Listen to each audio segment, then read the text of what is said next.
Saya tidak menganggapnya bola panas. Jadi tadi kan kesimpulan 2020. Ini belum 100 hari udah bicara soal perebutan kekuasaan 2029 soalnya. Iya, kita tadi kan melanjutkan bicara mitigasi ya. Mitigasi itu bukan hanya dalam soal politik saja. Mitigasi terhadap korupsi penting sekali. Saya ini kan salah satu pendiri KPK yang melihat bahwa kita itu tidak bisa mencapai mau dia upaya apapun dari sisi ekonomi, dari sisi demokrasi, dari sisi sosial dan budaya, semua rusak karena masih ada korupsi di mana-mana. Mitigasi terhadap bencana juga. Kita berada di sini, saya ikut prihatin terhadap saudara-saudara kita yang masih terkena banjir dan longsor. Mereka tidak bisa merayakan tahun baru. Kenapa? Karena mungkin uang untuk memperbaiki dan untuk mitigasi itu dikorup juga. Jadi apapun masalah yang kita bahas di sini, baik secara teknologi tadi, mau secara politik, apakah antibody tergantung dari partai-partai politik? Saya pikir tidak hanya itu. Memang partai politik diberikan kekuasaan yang sangat tinggi di negeri ini ya. Namun apapun yang dihasilkan dari pilkada, pilpres dan pileg kita, itu kan adalah cerminan dari kita semua. Kenapa yang dipilih siapapun itu adalah hasil dari pilihan cara kita yang sepakat untuk berdemokrasi. Mungkin harus ditingkatkan pendidikan dari orang-orang yang memang selama ini masih paling rendah.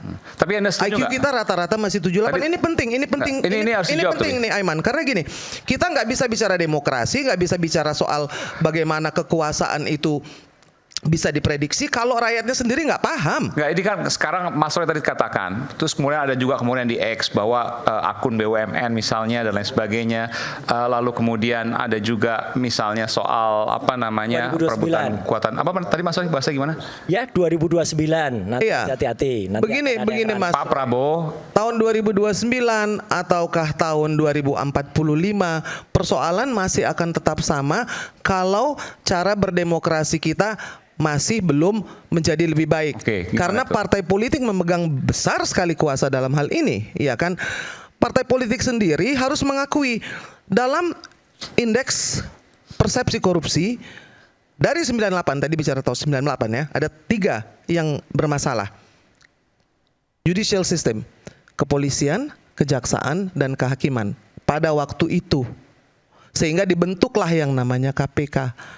Pada tahun 2020 dari itu 90 saya setuju Mbak Irma. Ya, yang tidak saya setuju adalah belum ada 100 hari itu sudah tampak kriak-kriak di dua pemimpin kita RI 1 dan RI 2-nya pakai tas Mas Wapres gitu ya. Buka ini kan menunjukkan ketidakbersatu.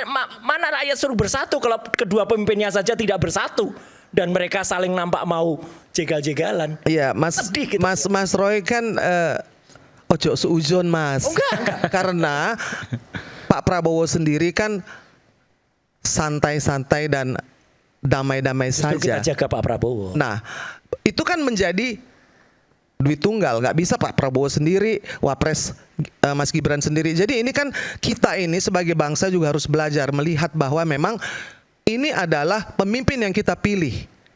Ya kan, mari kita mitigasi supaya rakyat tidak menderita terlalu banyak. Kalau saya melihatnya ya, sekarang ini bukan hanya dari sisi ekonomi, dari sisi demokrasi, dari sisi budaya, dari semua sisi ini kita ini ketinggalan. Kenapa? Karena memang SDM-nya masih terlalu rendah. Saya ini kan aktivis Mas. Betul. Ya kan, baik. kerjaannya itu membelani rakyat. Sekarang ini kita bicara bagaimana supaya rakyat kita ini bisa lebih pandai, bisa lebih maju, karena kalau kita nggak bahas nih soal korupsi ini, yang dimiskinkan itu kan rakyat. Baik. Kenapa nggak dimiskinkan koruptornya yang dimiskinkan gitu loh?